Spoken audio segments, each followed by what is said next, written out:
Here's something the man who created Walter White admitted years after the show ended, and it changes how you watch every single episode.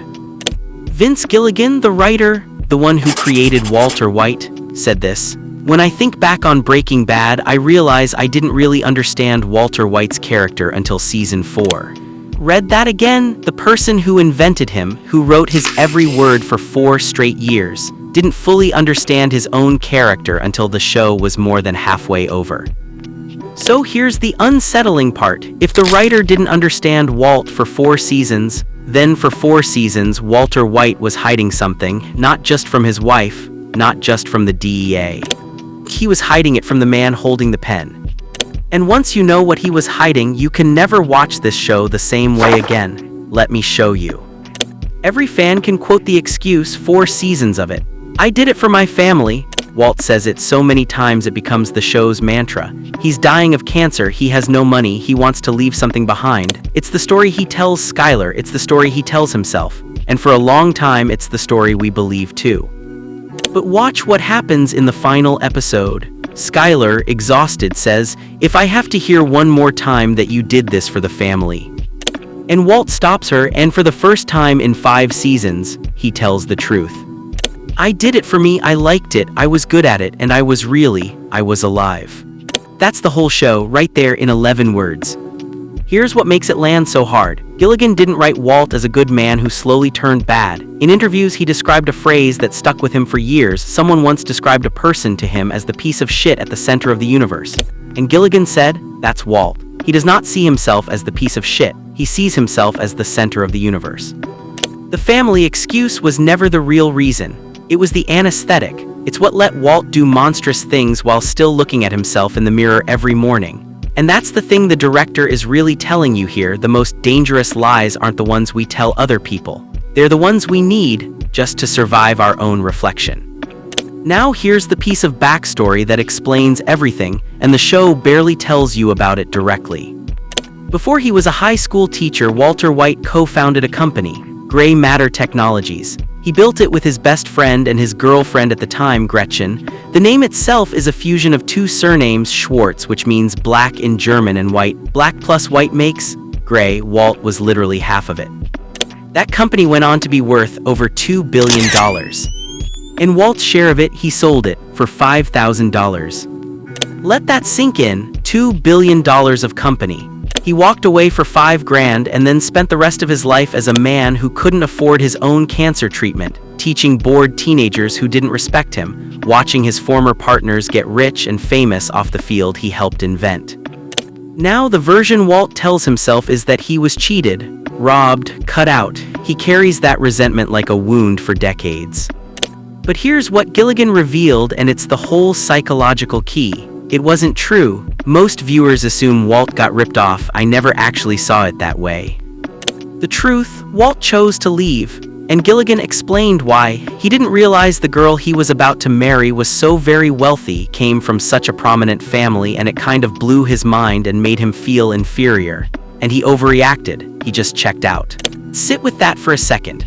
Walter White threw away $2 billion and a Nobel-caliber career because being around wealth made him feel small. His pride couldn't survive feeling like the poor one in the room for one afternoon. So he blew up his entire future and then spent 20 years blaming everyone but himself. That is the engine of the whole show, not cancer, not money, a fragile ego that would rather burn down a kingdom than admit it felt inferior just once. Here's a detail you can literally see, but almost nobody notices it on the first watch. And once you see it, it's in every single frame after this. Vince Gilligan was so obsessed with control that he sat down with his costume designer before every single season and assigned colors to each character like a code. He said it himself, color is important on Breaking Bad. We always think of the color a character is dressed in as representing their state of mind. Watch Walt in the pilot. He's beige, khaki, milquetoast, the most forgettable color a human being can wear deliberately. Gilligan said it outright. Walt starts very beige, very milquetoast, and progresses to green across a single hour to show his evolution. And green, the color that slowly takes over Walt's wardrobe as the seasons go on. Green is money, green is greed, green is envy. The show is telling you what's eating him alive through the clothes on his back before he ever says a word. But the most haunting one is Pink. Oh, this one's a chill. In the second season, there are these strange, ominous flash-forwards, a charred, one-eyed pink teddy bear floating in Walt's swimming pool. For most of the season, you have no idea what it means. It's debris from a mid-air plane collision. 2 planes, hundreds of people, killed in the sky directly above Walt's house. And it's his fault, not directly, but he let a young woman die, Jane, when he could have saved her. Her father, devastated by grief, was an air traffic controller. He made a mistake at work, and 2 planes collided. The pink bear is the show whispering the theme it will never actually say out loud. Walt's choices don't stay in Walt's world. He thinks he's playing a contained little game. That bear floating in his pool is the director telling you nothing he does is contained. Nothing. Let's talk about the most famous scene in the entire show because most people quote it wrong. They remember it as a badass moment. It's actually a confession. Skylar is afraid. She thinks Walt is in danger, that someone will come for him. And Walt, insulted that she sees him as the prey, erupts. You clearly don't know who you're talking to. I am not in danger, Skylar. I am the danger. A guy opens his door and gets shot and you think that of me? No, I am the one who knocks. Hugh, here's what the writers confirmed on their own podcast. This line was not improvised. It was structured, planned as the exact moment Walt crosses a line, not just morally but rhetorically. Cranston himself said he and Gilligan talked about how it had to feel like a controlled explosion. But look at the psychology underneath the swagger. Why is Walt so offended? Because Skylar's fear implies he's small, weak, a victim.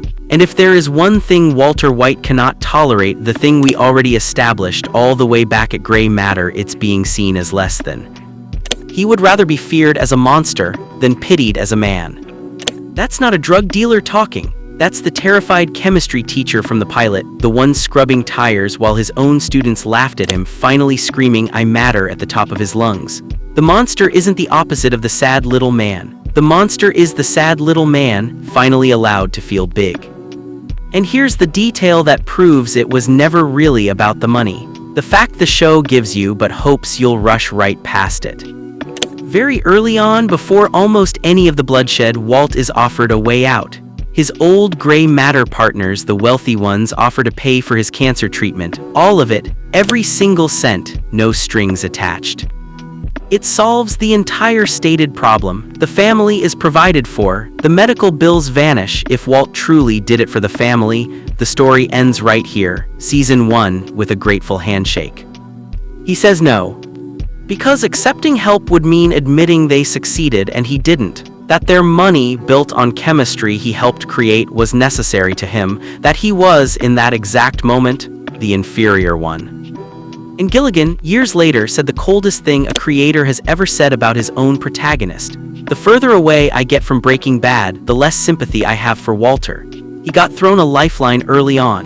If he'd been a better human being, he would have swallowed his pride and taken the opportunity to treat his cancer with the money his former friends offered. One swallow of pride, that's all it would have taken to save everyone. His family, Jesse, Hank, Jane, 2 planes full of strangers, himself. He couldn't do it, not because he was evil, because his pride was, in Gilligan's exact words, a very fragile ego, a universe that cracks the instant it's told it isn't the center of everything. So what was Vince Gilligan actually saying, underneath 5 seasons of explosions and blue meth? Not crime is bad, not cancer is tragic, something quieter, and honestly a lot more uncomfortable. He was showing us that the most dangerous man isn't the one who wants to hurt people. It's the one who cannot admit he's wrong. The one whose pride is so brittle, he'd rather destroy everything he loves than sit for one single second with the feeling of being small. Walt had every off-ramp. Money offered, help offered. A family who loved the boring beige man just fine. He torched all of it and told himself right up until the very end that he did it for them. He didn't. He did it because for the first time in his life, he felt alive. And feeling alive was worth more to him than every single person he claimed to be protecting. So here's the question the show actually leaves you with, not how did a good man go bad? How many of us are telling ourselves we're doing it for someone else? when the truth is, we just can't stand to feel small. That's the man who lied to himself, and honestly, the most frightening thing Vince Gilligan ever suggested is how many of us are doing the exact same thing.